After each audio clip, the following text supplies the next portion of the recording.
Esta semana foi intensa em termos políticos. Rica, sim, e com surpresas.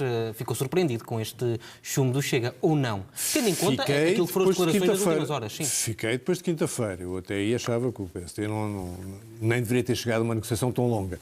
Mas depois daquele debate quinzenal, acho que estávamos todos convencidos que já estava feito o acordo. Este é o tema do nosso visto daqui.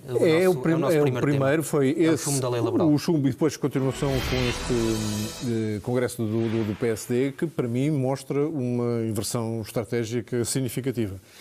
Portanto, o chumbo do pacote laboral mostra que em Portugal é impossível fazer reformas com a atual configuração parlamentar, porque o Chega só fará coisas que acha que não perca votos, e nós sabemos que a maior parte das coisas que é preciso fazer em Portugal podem não ser imediatamente muito populares, isso faz parte especialmente daquelas coisas que se foram adiando ao longo do tempo, é assim. Quem não tiver a coragem para fazer isso não vai conseguir fazer reformas, e o PS também já se percebeu que está naquela posição de eu só quero ver é quando é que há uma boa ocasião para forçar eleições. Acho que isso ficou bastante claro, o PS também não quer mexer em absolutamente nada. E hoje no Congresso eu acho que está tudo a contar com eleições para 2027. Porque o que é que o PSD vem dizer? Basicamente, a estratégia agora já não é vamos negociar com uns ou com outros e ficar equidistantes. A estratégia é vamos propor estas 8 famosas medidas, reformas que hoje falamos, e depois o Chega e o PS que decidam como é que vão votar. E nestas 8 medidas há lá tudo. Há 2 já conhecíamos, que era o Fundo de Catástrofe e a revisão do Código da Contratação Pública, já se sabia. Há uma que eu acho que está lá mais para brincadeira, que é o modelo de inteligência artificial do Amália. Sim. Assim, com todo o respeito pelos investigadores do Técnico e do Unesco, mas acho que haverá certamente maneiras mais eficazes e eficientes de fazer o trabalho que esse modelo iria fazer. Pois há 3 ou 4 bastante importantes e difíceis que eu gostava que fossem para levar a sério. A revisão da justiça administrativa ou fiscal, a revisão do sistema de incentivos da administração pública, a última parte da reforma do regime de arrendamento e até a quebra do monopólio da CP, coisas que eu acho que seriam, se forem para levar a sério. Tivemos muito poucos detalhes hoje, estamos a falar em cima do acontecimento, hoje não houve detalhes absolutamente nenhum. Mas depois houve uma que eu tive que voltar atrás para ver se tinha ouvido bem. Primeiro, Portugal quer voltar à ideia que já era de Fernando Medina ter um fundo soberano. E para fazer o quê? Não é para preparar o país para as grandes mudanças. É para voltar a ter, da parte do Estado, participações em empresas estratégicas. Mas é uma espécie de nacionalização. Não, uma espécie. É uma nacionalização parcial, total. É voltar à década de 70, quer dizer... E mesmo os exemplos mais recentes, a intervenção da TAP foi um desastre. Ainda estamos para saber quantos milhares de milhões de euros vamos perder com aquela intervenção. Se me disserem, é porque há aqui ou acolá, e o Primeiro-Ministro falou nisso, na energia, portanto, pode ser na REN, na EDP, acionistas chineses, não é cómodo, a própria Europa poderá ter em relação a isso uma posição de facilitar que as regras do investimento direto estrangeiro, nomeadamente para países como a China e outros, que possam representar riscos geopolíticos, mudou um bocadinho. Eu percebia que substituíssem. Portanto, o Estado entrava para voltar a vender. Não foi isso que foi dito. E depois foi acrescentado. Que não é só na energia. É na banca. Desculpa, banca. Não chega a ter a Caixa de Depósitos. O Estado quer mais bancos. Nas comunicações, vamos com as comunicações. O Ciresp já temos, não funciona. E as outras. E qual era a terceira? Ainda havia uma terceira. Há uma vontade de voltar a investir em capital. Já chega o PS e o Chega para serem estatistas e socialistas. Não precisamos que o PSD volte a investir. Eu penso que isto é uma espécie de picada ao PS para ver se ele morde esta iniciativa. Poderia não ser a recusa do PS, é uma tentativa de rasteirar o PS. Há pouco estava a dizer que estavam todos já em pré-campanha, no fundo, a preparar-se para eleições no próximo ano, mas como é que vamos ter eleições? É que o chumbo no orçamento, bem, aparentemente, não basta, não é? Não bastar, mas o país não pode depois continuar a estar em duodécimos durante muito, muito tempo, não pode, com as alterações que vêm daí.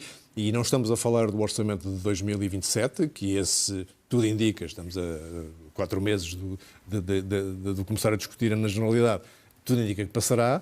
Estamos a falar do 28, portanto, a seguir ao verão, a seguir ao verão de 2027, a crise política estará instalada e todos os atores políticos estão a fazer como se isso fosse verdade. Uns porque recusam fazer reformas e mudanças, outros porque já se estão a colocar numa posição fazendo aquilo que, acabando por dar razão ao Passos Coelho, curiosamente, dizer, meta uma data de reformas à frente, aqui estão 8, metam estas 8 reformas, se quiserem recusar isto tudo, estão-me a bloquear, não me deixam trabalhar. Portanto, são as forças de bloqueio, já me estou a preparar para a vitimização. Eu acho que neste fim de semana isto ficou bastante claro e, mesmo que estejam a disfarçar um bocadinho, está toda a gente já a pensar em eleições em 27. E já agora o que é que acha que vai acontecer à Ministra do Trabalho depois deste chumbo? Acho que, conhecendo a Ministra do Trabalho e o Primeiro-Ministro, vai continuar em funções e vai provavelmente até insistir na reforma laboral.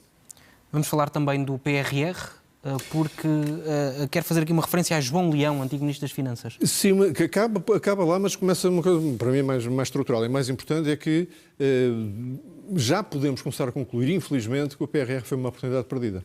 E digo isto porquê? Porque o Tribunal de Contas Europeu, um conjunto de pessoas que analisa os PRRs de todos os países, um mecanismo de recuperação e resiliência da Europa em cada país, praticamente todos os anos publica relatórios sobre os vários PRRs, também o português. O do ano passado já era bastante preocupante, confirmava aquilo que tanta gente disse, que este PRR português tinha demasiado Estado e muito pouca economia, que as empresas não estavam a beneficiar destes investimentos, que sobretudo na modernização, na inovação, na digitalização estavam a ficar para trás. Muito pouca alteração do tecido produtivo, dizia naquele relatório do ano passado. O deste ano saiu há poucos dias e é dirigido mais especificamente ao rastreamento e à transparência dos fundos e diz taxativamente nem sempre é fácil rastrear completamente os fundos. Traduzindo, nem sempre é fácil saber para onde é que foi o dinheiro. Eu fiquei um bocado surpreendido com isto. E, de facto, depois de vários anos em que se sabia que o modelo de aplicação destes fundos exigia grande velocidade e grande qualidade nas decisões, chegarmos a esta altura a poucos meses do fim do prazo do PRR e chegar a esta conclusão é gravíssimo. Eu não sei se no ano passado aconteceu isto, mas este ano quem apresentou o relatório, e foi da parte portuguesa em Lisboa, foi João Leão. E um jornalista atento perguntou, mas esse PRR tem esses problemas de ter 70% no Estado e só 30% na economia privada, de ter tanta dificuldade de transparência, de não conseguir alterar o tecido produtivo, quem é que o desenhou? Não foi o senhor quando era Ministro das Finanças? Aí João Leão atrapalhou-se um bocado. Sim, mas agora estou aqui noutras funções e havia coisas que não eram previsíveis. Não, desculpem. Tudo isto era previsível. Tanto isso que houve muita gente, eu incluído, que dissemos que isto ia ser um problema. Que era a composição dos investimentos, que era a forma complexa como ela estava a ser feita. Não ajuda, e este relatório deste ano também fala nisso, que de repente Portugal tenha tido uma espécie de obsessão por um único critério, uma única métrica de se estamos a fazer bem ou não, que é a taxa de execução. E este ministro, particularmente, que tem imensas competências e conhece muito sobre fundos, mas nunca trabalhou numa empresa privada. Portanto, todas as decisões sobre os fundos estão a ser tomadas quase administrativamente. Se preencham os critérios, faz uma cruzita e avança. O real impacto económico do que está a ser investido não está a ser avaliado. Portanto, entre um desenho de um ex-ministro que agora não quer assumir não quer fazer uma meia-culpa, e um ministro que as empresas se queixam, que percebe pouco de economia, só está preocupado com os fundos, estamos aqui perante aquilo que eu chamo um PRR, oportunidade perdida. No visto de lá, temos a guerra no Irão, isto numa semana em que se conseguiu um memorando de entendimento, mas o João acha que Trump está num beco sem saída? Acho, já achava a semana passada, e este foi um grande entendimento mais bizarro da história. Foi assinado cada um no seu canto, não é? Não houve fotografias, não houve nada. Hoje também nas negociações na Suíça entre J.D. Vance e a comitiva iraniana também não houve oportunidades nenhumas, nem se cumprimentaram. Trump até assinou em Versalhes, o que não tem assim um grande augúrio para o sucesso. Mas que foi o único sítio onde ele, não consigo dizer, que faltava ali a dourado, porque de facto, e até ficou impressionado que boas partes daquilo que existe em Versalhes é mesmo ouro e não é só folha de ouro. Mas sim, assinou, já se sabia os 14 pontos que este acordo ia ter. Falámos aqui a semana passada dos 3 principais, o cessar-fogo de 60 dias, que eu disse que em princípio era prorrogável se fosse necessário. Trump veio logo destruir aquilo tudo. Qual prorrogável? Eram só 60 dias e se não houver acordo no fim, volta a invadir, volta a partir. Portanto, há Trump. A abertura do Estreito de Hormuz, que entretanto já voltou a encerrar, porque para os iranianos o que se passa no Líbano, no sul do Líbano e no norte de Israel é mais importante, ou tão importante como as tréguas no seu próprio território. E aí, na reunião do G7, várias potências europeias ofereceram-se para ajudar a manter o Estreito aberto, para ajudar na desminagem também e na passagem segura das embarcações pelo Estreito de Hormuz. E tudo isto é Trump no seu melhor. Portanto, O G7 acaba por, se não fosse esta questão do fundo de reconstrução, que foi trazido também pelo acordo, pelo memorando de entendimento, que fala-se em 300 mil milhões de dólares, e alguém perguntou, mas quem é que lá vai pôr o dinheiro? Ninguém sabe. E quando se pensou que podia ser o Estado americano, houve uma série de congressistas republicanos que se insurgiram, nunca, mas por nunca, dinheiro americano irá servir para reconstruir o Irão, era o que mais faltava, e aí, em Versalhes, por acaso foi em Evian, no dia anterior, Trump disse não, não vai haver dinheiro americano, e se houver, tem que ser para comprar produtos e serviços americanos. Foi o fim da picada, foi o que fez com que, onde ver o comunicado final da reunião do G7, o parágrafo sobre o fundo de reconstrução é a mais fina filigrana diplomática para não revelar esta dificuldade. E porquê é que Trump está desesperado? Por causa das midterms, já falámos aqui várias vezes das eleições intercalares, e de outra coisa, Trump já deu a volta ao mundo dos seus amigos que deixou no primeiro mandato, desde Kim Jong-un, Vladimir Putin, Xi Jinping, até Netanyahu já não é amigo dele, nem Meloni, agora também já andam a mandar recados pelas redes sociais, já não tem, já está completamente isolado no mundo e não conseguiu nenhum dos seus objetivos, nem táticos, nem estratégicos. Portanto, daquele desespero que eu falava a semana passada, está-se a mostrar cada vez mais, e esta intervenção no Irão, volto a dizer, vai ficar para a história como dos grandes erros, fiascos mesmo, diplomático-militares de sempre. Vamos levantar-nos para o bem visto e para vermos uma tabela que preparámos sobre refeições escolares na Câmara de Lisboa. Esta tabela, no fundo, compara aquilo que é a política da Câmara de Lisboa e aquela que foi a política desenhada pelo 21º Governo, do qual fazia parte Alexandre Leitão. Certo. Portanto, a notícia desta semana é que na reunião de Câmara foi aprovado um novo regime, algumas pessoas saberão que as câmaras, em muitas autarquias, são responsáveis pela ação social escolar. Portanto, decidem, têm as competências que lhes foram, entretanto, transferidas, mas, no princípio, havia uma base que era aquilo que o 21º Governo definiu, que era para o escalão A da ação social escolar, os mais carenciados, havia um desconto de 100% nas refeições, para o escalão B 50%, e a partir daí nada. A Câmara de Lisboa, já a partir de 2004, mais generosa, tinha total gratuidade até ao escalão B, 50% aí para a frente para todos, fosse qual fosse o rendimento. Ninguém pagava a totalidade. Ninguém pagava a totalidade. Muito generoso da parte da Câmara Municipal de Lisboa. E aqui, por iniciativa do vereador Rodrigo Melo Gonçalves, esta semana aprovada uma proposta em que se mantém a gratuidade para estes dois escalões, se mantém os 50% para o escalão C e vai-se buscar um bocadinho daquilo que seria o escalão D, que não existe, mas isto no Abono de Família é o quarto escalão, até o dobro daquele salário mediano que falávamos a semana passada. Sim. É?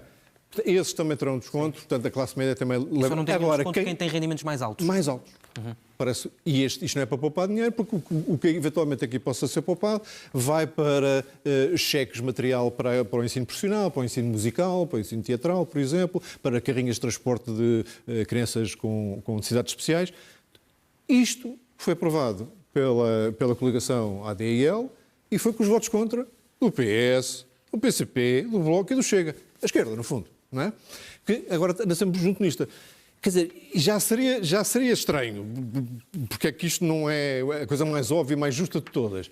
Mas Alexandre Leitão resolve vir em cima disto dizer não, há muitas milhares de famílias que vão ficar... Atenção, que 50% do custo de uma refeição são 73 cêntimos por dia, no caso das refeições escolares. 73 cêntimos por dia são 15 euros por mês. Portanto, 15 euros por mês não justificava aquela saída da ministra e, sobretudo, uma ministra que, quando este governo aprovou, era secretária de Estado de Educação. Portanto, ela aprovou uma coisa que deixava muito mais famílias de fora de qualquer tipo de apoio e agora vai refilar que é que estes mais ricos, mais desafogados, acima dos 2.060 euros brutos por mês. Portanto, eu acho que o populismo de outros não se combate com populismo igual do lado do Partido Socialista. No mal visto, temos o movimento Armilar lusitano, por causa das notícias que tivemos esta semana relacionadas com ataques que os membros deste movimento estariam a promover a preparar contra alguns atores políticos, inclusive até jornalistas e apresentadores de televisão. Exatamente. Descobriu-se deste movimento que não é por ter a sigla mal que está no mal visto. Atenção, o movimento Armilar lusitano, fundado em 2018, que teve um crescimento grande durante a pandemia, já tinha sido objeto de uma investigação da Polícia Judiciária Militar em 2020 por causa de uma fuga de uns elementos confidenciais de um militar da Marinha. Não chegou a lado nenhum essa investigação, mas esta da Polícia Judiciária da Unidade contra o Terrorismo chegou, houve 6 detenções, 4 ainda estão em prisão preventiva. Penso que ainda há pelo menos mais 9 mandatos de captura para serem executados e aplicados. E isto é um grupo claramente perigoso. Pelo discurso de ódio aos imigrantes, de ódio aos judeus, de conspirações de todo o tipo, começaram pela teoria da substituição, pela dimensão que já atingiu. Nos 2 grupos de Telegram que foram infiltrados havia quase 1000 pessoas. Pela violência que está preparada a fazer, como dizias, e encontraram explosivos, armas de fogo, armas brancas, armas de fogo impressas em 3D. Não havia só a intenção, havia a forma também. Havia também. E para além desse ataque que se descobriu nos computadores e nos telemóveis, que havia 40 políticos e 80 personalidades sobre, vigilância e possível perigo, havia também uns planos já a falar de um possível ataque à Assembleia da República. Portanto, gente muito até perigosa. já tínhamos conhecido antes. Pior. Quando estes movimentos começam a ser particularmente ativos, é normalmente quando aparecem movimentos de sinal contrário às extremas. Isto aconteceu na Alemanha, quando a AfD começa a subir e a ter muito controle sobre algumas áreas do país, imediatamente aparecem milícias da extrema-esquerda igualmente violentas. O Hammerbund na Alemanha é identificado pelos serviços secretos alemães como uma ameaça terrorista tão grave como a ameaça terrorista de extrema-direita. Mas acha que este tipo de movimentos está relacionado com a esquerda? Ou com, não. Estou a dizer que em reação a estes movimentos vão aparecer movimentos... E vai aumentar, sim. Exatamente. Ou seja, no fundo a pergunta que lhe faria é se acha que este tipo de movimentos pode ser empoderado pela extrema-direita, a política. No caso de Portugal, o Chega, sendo concreto. Não, conivência tem com certeza, até porque se encontraram materiais do 1143, parece que Manuel Matias fazia parte de um dos grupos de Telegram, ele não se lembra, mas parece que lá estavam mensagens. Tudo isto, alegadamente, porque eu não quero ser processado por ninguém, alegadamente, mas há conivência com certeza e a parte do discurso que é idêntica. Mas deixe-me só fazer-lhe uma última pergunta, porque este ataque, isto é uma pergunta, prova, como disse o Ministro da Administração Interna no Parlamento, numa resposta a Rui Rocha, que a violência de extrema-direita é mais perigosa do que a violência de extrema-esquerda. É por um fator que eu não mencionei há bocado e ia mencionar, que é, para além da dimensão e da violência e do discurso, tem uma componente de forças e serviços de segurança e de forças armadas, pessoas, muito maior do que qualquer outro movimento político de esquerda ou de direita. E isso permite-lhes ter mais capacidade de organização, mais acesso a armas e explosivos, que foram encontrados também nas sedes desta organização. Concordo que em Portugal, mas o que eu estou a chamar a atenção é que isto é pendular. Quanto mais fortes forem estes movimentos, mais justificação darão para aparecerem outros de sinal contrário, igualmente violentos. Nunca visto. Vamos olhar para a bancada do Chega no momento em que foi votada a lei nunca laboral. vi, costumo pôr coisas tecnológicas, etc. Mas isto foi, portanto, nós quinta-feira estivemos a dizer ali, achávamos que ia haver votação, sexta-feira pediram a suspensão dos votos, a suspensão dos trabalhos para uma negociação, voltaram à sala, já com a decisão de votarem contra o pacote laboral, esqueceram-se de informar a bancada.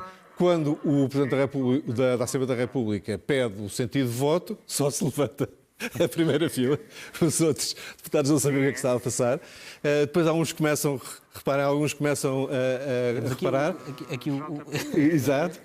E isto é uma... Aos poucos vão se levantando. Ou seja, foram percebendo que tinham que votar contra.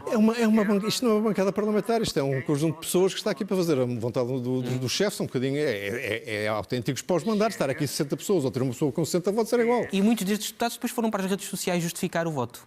E perceberam que escorreu mal, não só por esta cena cómica, mas porque depois deu origem, a recusa do pacote deu origem a uma enorme salva de palmas, quer no hemiciclo, quer nas galerias, por parte da extrema-esquerda, e vieram tentar corrigir. Foi a pior emenda que o soneto. André Ventura pôs este post, o governo, as suas muletas, não sei o que mais, mas houve mais gente. Podem Matias também, outros. Creio que temos o tweet de Cristina Rodrigues primeiro. Cristina Rodrigues, não sei se está a reconhecer o texto. Copy-paste, não é? Mas não foi só estes dois, houve mais. Temos aqui mais um. Podem ir passando. Matias. Não sei se reconhecem este texto. Portanto, para tentar desfazer a ideia... Mas temos mais. Temos mais, não é? Para tentar desfazer a ideia que é um grupo parlamentar que faz só o que o chefe manda, vem um post exatamente igual, copy-paste, de todos a tentar desfazer a ideia. Portanto, correu mal no hemiciclo, correu muito mal nas redes sociais. E aqui, camarada Ventura, não vale a pena, já toda a gente percebeu que nestas coisas vais sempre votar ao lado da esquerda. João, não temos mais tempo hoje, vamos ter que ficar por aqui e, portanto, na próxima semana vamos tentar fazer todos os temas que tínhamos já visto e vamos a ver, mas não temos mais tempo. Obrigado, até para a semana. Muito obrigado, até amanhã.